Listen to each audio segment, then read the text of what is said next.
I am standing in the living room of my childhood home 3 weeks after we buried my parents. Sunlight filters through the lace curtains Mom always loved, casting soft patterns on the hardwood floor Dad refinished when I was 10. The house feels both familiar and foreign, filled with memories that comfort and sting in equal measure. I can almost hear Mom's laughter echoing from the kitchen, smell the apple pies she baked every autumn. This house holds my entire childhood, the good parts and the bad. But it also holds secrets. Truths my parents kept until it was almost too late. The doorbell rings, pulling me from my thoughts. I know who it is before I even move toward the door. My older brother Derek, the man who turned my childhood into a nightmare, has come for what he thinks belongs to him. Before I tell you what happened when I opened that door, I want to know, where are you watching from? Drop your city in the comments. If you have ever dealt with a toxic family member who twisted the truth, hit that like button. You are not alone in this. And subscribe, because what I am about to share, it is not just about inheritance. It is about the moment I finally stopped being the scapegoat. Let us get into it. Derek was always 3 years older than me, and he used every single one of those years to his advantage. To everyone outside our home, he was perfect. Tall, athletic, with sandy blonde hair that always fell just right, and a smile that could charm anyone. He was captain of the basketball team, maintained a stellar grade point average, and teachers adored him. Our parents beamed with pride whenever his name came up. But behind closed doors, when it was just the two of us, Derek showed his true face. My earliest memory of his cruelty came when I was 7 and he was 10. It was a Tuesday morning, and I was rushing to pour myself orange juice before the school bus arrived. My small hands fumbled with the heavy carton, and juice splashed across the front of Derek's crisp white shirt. The kitchen went silent. I stammered an apology, my heart already racing. But Derek just looked at me with eyes that had gone completely cold. He did not yell. He did not make a scene.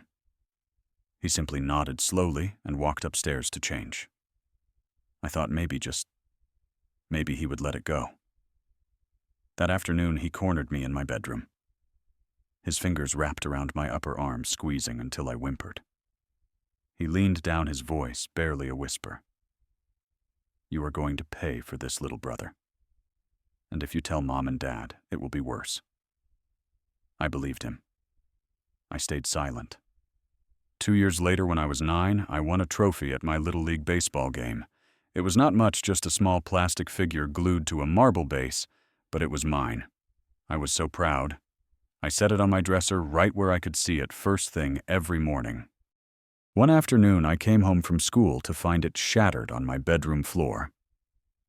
Derek stood in the doorway, his face a mask of concern. "What happened, Ford? Did you knock it over?" I tried to tell him I had not touched it, that he had broken it, but his voice rose over mine. "Mom, Dad, Ford is breaking his stuff again because he is angry about losing yesterday's game." Our parents rushed upstairs. Derek had already positioned himself as the concerned older brother, trying to calm his volatile younger sibling. I was just trying to help him understand. It is okay to lose sometimes, Dad. I do not know why he is lying about this. My father's face hardened as he looked at me. "Ford, we have talked about controlling your temper. Go to your room and think about what you have done." No amount of protest helped. They believed Derek. They always believed Derek. This became the pattern of my childhood. Derek would torment me in private, then spin the situation to make himself look like the saint and me like the problem child. He was methodical about it. In front of our parents, he was the model son. He helped with dishes without being asked, mowed the lawn every Saturday, brought home report cards that made Dad shake his hand like he was already an adult. He was building a reputation, creating a foundation of trust that would make my word worthless against his. When I tried to defend myself, Derek would sigh dramatically. "I just want a peaceful family, but Ford always starts drama." Mom would pat his shoulder sympathetically. We know you try your best with him, sweetheart. Your brother just needs to learn from your example. The manipulation intensified as we grew older. When I was 15, I started noticing money missing from my wallet. Small amounts at first, $5 or $10 here and there. Then it became 20, 30. I knew it was Derek, but I had no proof. When I finally confronted him, he leaned against my doorframe with that infuriating smirk. "Prove it, or better yet, tell Mom and Dad. I will make sure they think you have been stealing from Mom's purse. Who do you think they will believe?" I kept my mouth shut. I always kept my mouth shut. At 17, I started dating a girl named Amanda from my English class. She was kind funny, and for the first time in years, I felt genuinely happy. We had been together for 2 months when she suddenly stopped returning my calls. When I finally caught up with her at school, she would not even look at me. "I cannot believe you said those things about me." She whispered, tears in her eyes. "Your brother told me everything, how you made fun of how I dressed, how you were just dating me on a dare." I felt the blood drain from my face. "Amanda, I never said any of that. I would never." But she was already walking away. That night, I confronted Derek. He was in his room doing homework, like nothing had happened. When I accused him, he actually laughed. "Who do you think she is going to believe, the popular guy who has been nothing but nice to her, or the weird, quiet kid? Come on, Ford. You should know how this works by now." The relationship ended. I became quieter, more withdrawn. Derek had taken something precious from me and made it look easy. College was my escape plan. I studied hard, got accepted to a university 300 miles away, and counted down the days until I could leave. By the time I was 22 and graduating, Derek was 25 and still living at home. He had started some business venture that our parents funded, though I never quite understood what it was. He told them he was staying close to help take care of them as they aged. Our parents thought this was admirable. I accepted a job offer in a different city and prepared to leave. The night before I moved, I sat at the kitchen table with Mom and Dad. Mom's eyes were wet as she held my hand. "Why do you have to move so far? Ford, Derek stays close to help us." I explained about the career opportunity, the chance to build something for myself. Dad nodded, but his expression was distant. "Just do not forget where you came from. Your brother never did." The implication stung. Derek was the loyal son. I was the one abandoning them. I swallowed the lump in my throat and left the next morning. The years that followed were the most peaceful of my life. I built a career in engineering, moved into my own apartment, made friends who actually liked me for who I was. I learned what healthy relationships looked like. I only came home for Thanksgiving and Christmas, staying in a hotel when I did. The visits were always tense. Derek would make subtle digs disguised as jokes, and our parents would laugh along, oblivious. Meanwhile, Derek's life was falling apart, though I did not know the extent of it then. His business ventures failed. He racked up debt. He borrowed money from our parents, telling them it was temporary. He never paid them back. And whenever the subject of Ford came up, he poisoned the well a little more. He abandoned us. I am the one who is here when you need me. Mom would call me sometimes, her voice sad. "I wish you would visit more, honey. Derek always makes time for us. Maybe you could learn something from your brother about family commitment." Each call left me feeling hollowed out. I was doing well professionally, had a life I was proud of, but it was never enough. I would never be the son Derek was, no matter what I accomplished.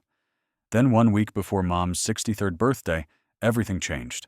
A semi-truck ran a red light and collided with my parents' sedan as they drove home from the grocery store. Dad died on impact. Mom held on for 2 days in the hospital before her injuries became too much. I got the call at midnight from a nurse who could barely speak through her own tears. I was on a plane 4 hours later. The funeral was a blur of relatives I barely recognized, casseroles from neighbors, and Derek playing the role of devastated son to perfection. He greeted mourners with a brave smile, his voice breaking at just the right moments. I was with them every single day. At least I have those memories to hold on to. People hugged him, told him how strong he was being. When they turned to me, their expressions were cooler, more distant. I was the son who had moved away. Derek made sure everyone knew it. I could not eat, could not sleep. The grief was overwhelming, but it was tangled up with regret and anger. I had never gotten the chance to make them understand the truth about Derek. Now I never would. 1 week after the funeral, Derek and I sat in the office of our parents' attorney, a stern woman named Ms. Patricia Thornton. Derek looked confident, almost smug. He had probably already planned how he would spend his inheritance. I just wanted it to be over. Ms. Thornton opened the will and began to read. The house on Maple Street, the one we grew up in, was left to me. The savings account, approximately $180,000, was left to me. The 2006 Honda Accord was left to me. Derek received $5,000 and a separate document listing debts he owed to our parents totaling $73,000. The color drained from Derek's face. That cannot be right. There must be a mistake. Ms. Thornton looked at him over her reading glasses. There is no mistake, Mr. Harrison. Your parents updated this will 8 months ago. They were very clear about their wishes. She pulled out an envelope. They also left a letter for Ford. Her voice was gentle as she read it aloud. To our son Ford, we are sorry it took us too long to see the truth. 6 months ago, we found documents detailing Derek's debts, his lies, the money he borrowed and never intended to repay. We started paying attention to the small things we had ignored for years. We know now what he did to you. Growing up, how he manipulated us. How he made you the villain in a story where you were the victim. We should have protected you. We failed as your parents. This inheritance is not just about money or property. It is our apology, our acknowledgement that you deserved better from us. We hope you can forgive us someday. Live the life you deserve, Ford. You always were the stronger one, even when we could not see it. With all our love, Mom and Dad. The silence in that office was deafening. Derek stood abruptly, his chair scraping against the floor. This is garbage. They were manipulated. Ford got to them, somehow poisoned them against me. Ms. Thornton's expression hardened. Your parents were of sound mind when they drafted this will. If you wish to contest it, that is your right. But I should warn you that they anticipated that possibility. They kept extensive documentation. Derek stormed out, slamming the door behind him. I sat there, the letter trembling in my hands. They had known. In the end, they had seen through Derek's mask. But the relief I felt was drowned by overwhelming sadness. Why had not they told me while they were alive? Why had I spent all those years thinking they would never believe me? For 3 weeks after that meeting, I stayed in my parents' house, sorting through their belongings, trying to process everything. The house felt different now that it was mine, filled with ghosts of conversations we should have had. Then on a Tuesday afternoon, the doorbell rang. I knew it was Derek before I opened the door. He stood on the porch, attempting to look casual, but his jaw was tight, and his eyes held that old, familiar coldness. Hey, little brother, we need to talk. I did not invite him in, but he pushed past me anyway, walking into the living room like he owned the place. Old habits. What do you want, Derek? My voice was steadier than I expected. He turned to face me, spreading his hands in a gesture of false reasonableness. I want us to work this out like adults. This situation, it is not fair. You know, Mom and Dad did not really mean it. I crossed my arms. They seemed pretty clear to me. Derek's friendly expression slipped for just a moment. They were old confused. Maybe you said things to them got in their heads during one of your rare visits. You took advantage of vulnerable elderly people. The accusation was so absurd it almost made me laugh. This was classic Derek rewriting reality to suit his needs. "I want half the house." He continued, his tone becoming more demanding. "I lived here, took care of them while you were off playing successful engineer. I want half the money too. It is only fair. I am their son just as much as you are." When I did not respond, he switched tactics. His voice took on a pleading quality. "I have debts, Ford. I need this money. You have your fancy job and your apartment. What kind of brother are you letting me struggle like this?" Still, I said nothing. My silence seemed to unnerve him. He took a step closer, and I could see the desperation beginning to crack through his controlled exterior. "I will contest the will," he said, his voice hardening again. "I will tell everyone you manipulated them, isolated them from me. I will drag this through court for years if I have to. You will spend every penny fighting me, and I will make sure everyone in this town knows what you did. Remember how good I am at making people believe my version of events. That has not changed." The threat hung in the air between us. The old Ford, the scared kid who spent his whole childhood afraid of this exact moment, might have crumbled. But I was not that kid anymore. I had spent 5 years in therapy learning to set boundaries, understanding that Derek's power over me only existed if I gave it to him. "Are you done?" I asked calmly. Derek blinked, thrown off by my lack of fear. "What?" I asked if you are done with your threats. I walked to the desk in the corner and picked up a folder I had prepared. "Because I have some things to show you before you decide whether you really want to go down this path." I opened the folder and began laying documents on the coffee table. "This is a record of every time you borrowed money from Mom and Dad over the past 5 years, $73,000 total. They kept meticulous records because they started getting suspicious about 3 years ago." Derek's face paled slightly, but he tried to maintain his composure. "So parents loan their kids money all the time. That does not prove anything." "You are right. But this does." I pulled out Mom's journal, a small leather-bound book I had found in her nightstand. "Mom started keeping a diary 2 years ago. She documented conversations where you lied about where the money was going.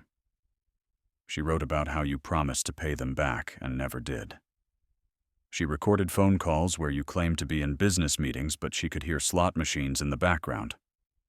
You cannot use that," Derek said, but his voice lacked conviction.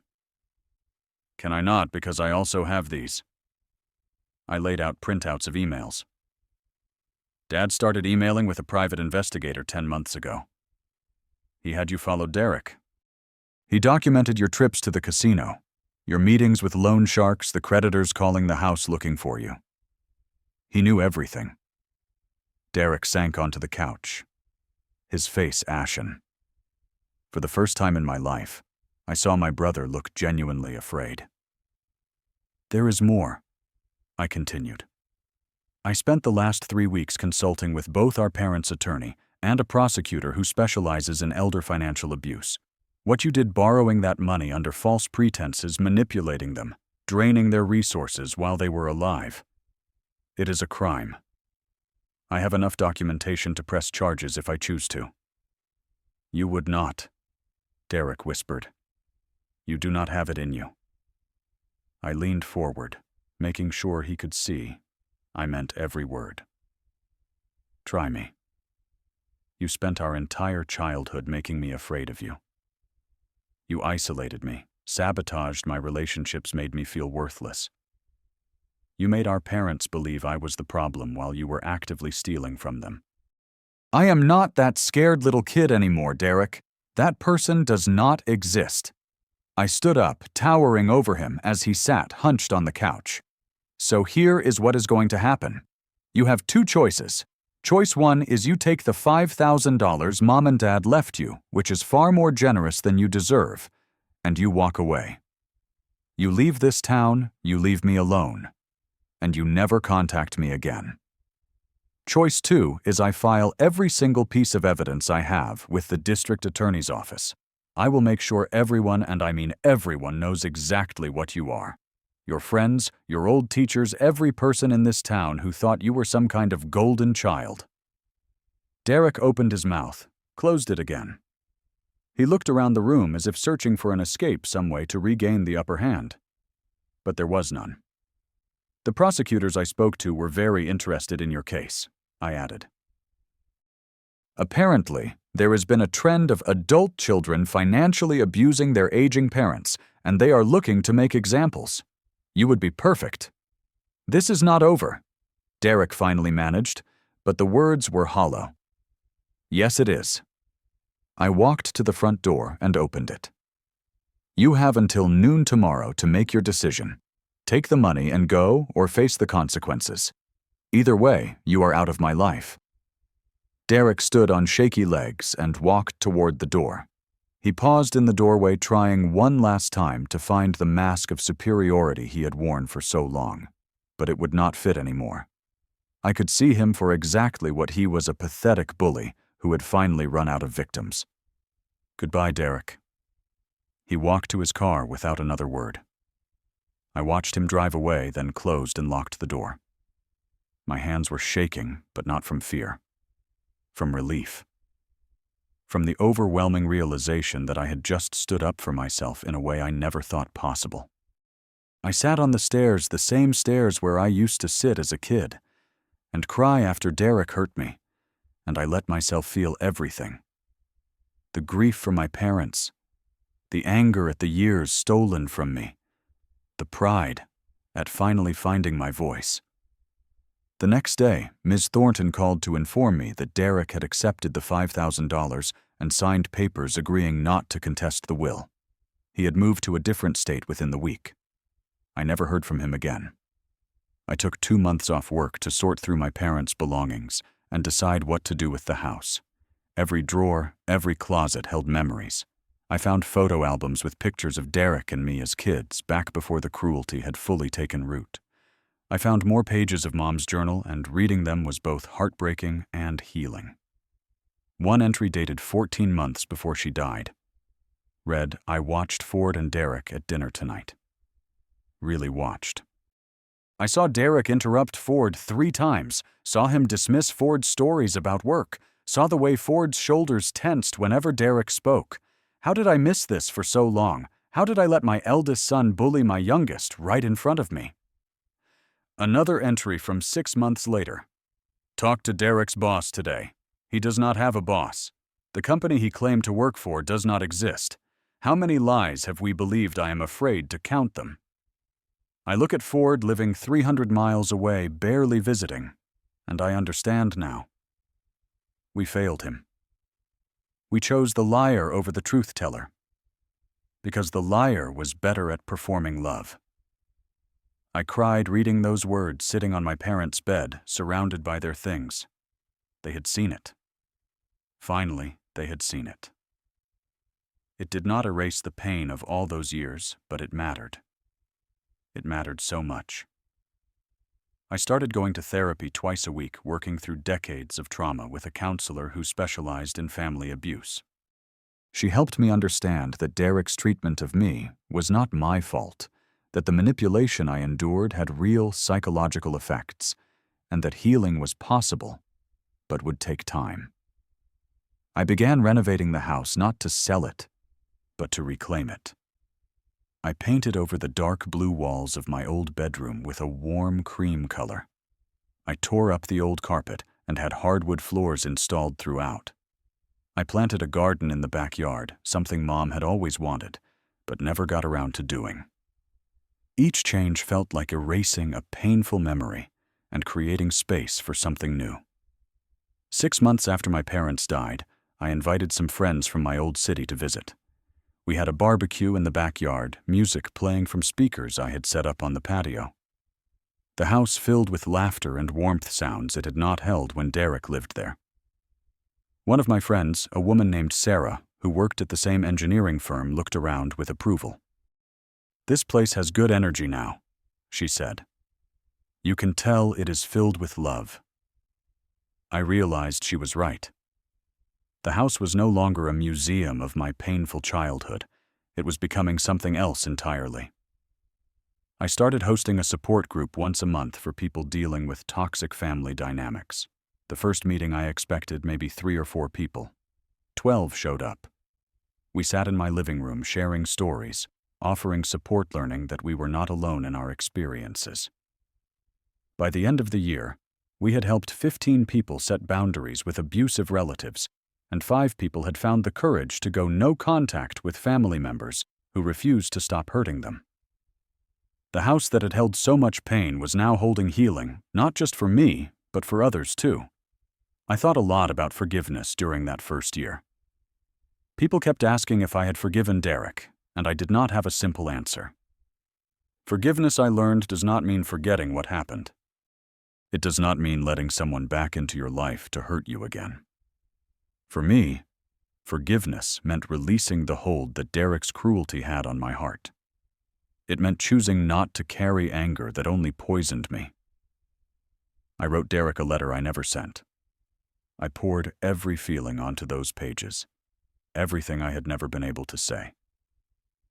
Then I burned it in the fireplace and watched the ashes float away. That felt like closure. As for my parents, I chose to remember the good parts. I remembered Mom teaching me to bake the way her whole face lit up when the cookies came out perfect.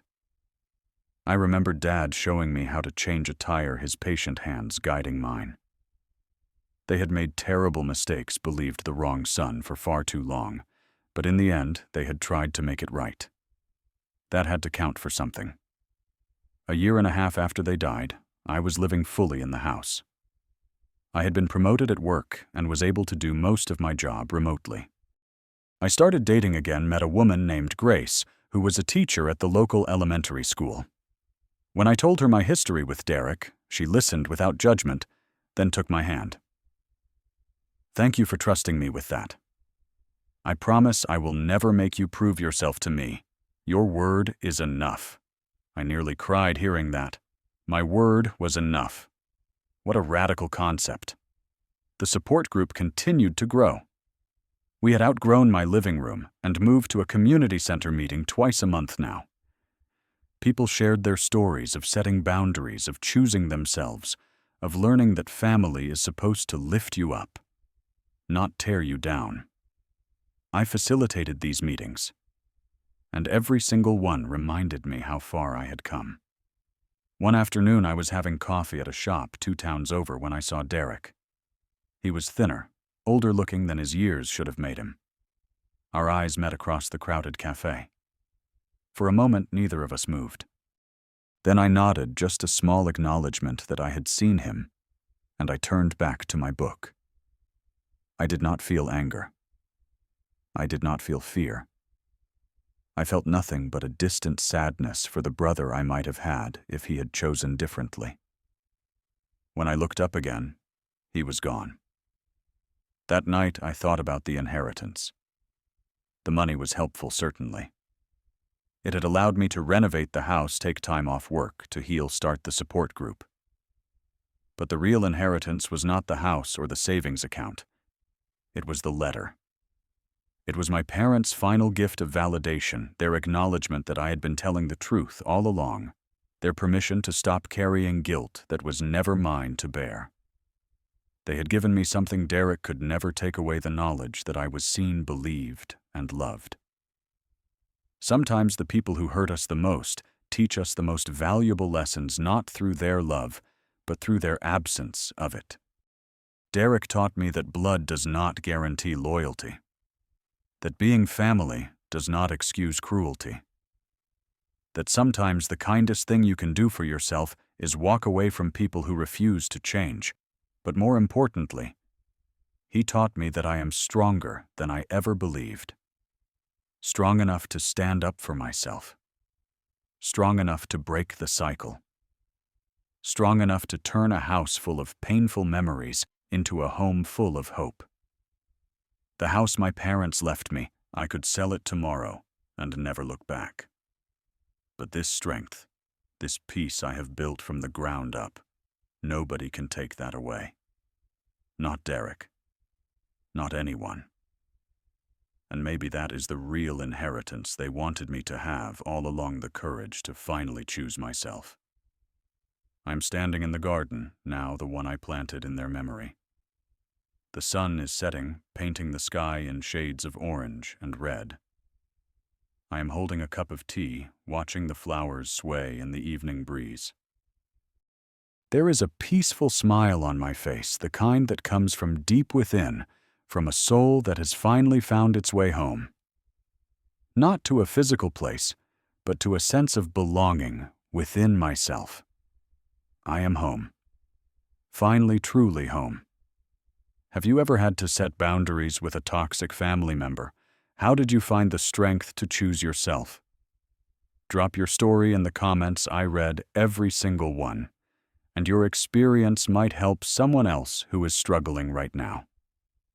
If this story resonated with you, hit that like button and share it with someone who needs to hear that they are not alone. And please subscribe, because I share real stories about real struggles and real healing every week. Thank you for listening to my story, for being part of this community, and for having the courage to face your own difficult family dynamics. Remember, choosing yourself is not selfish, it is survival. Wishing you all the strength to build the life you deserve. Take care of yourselves out there.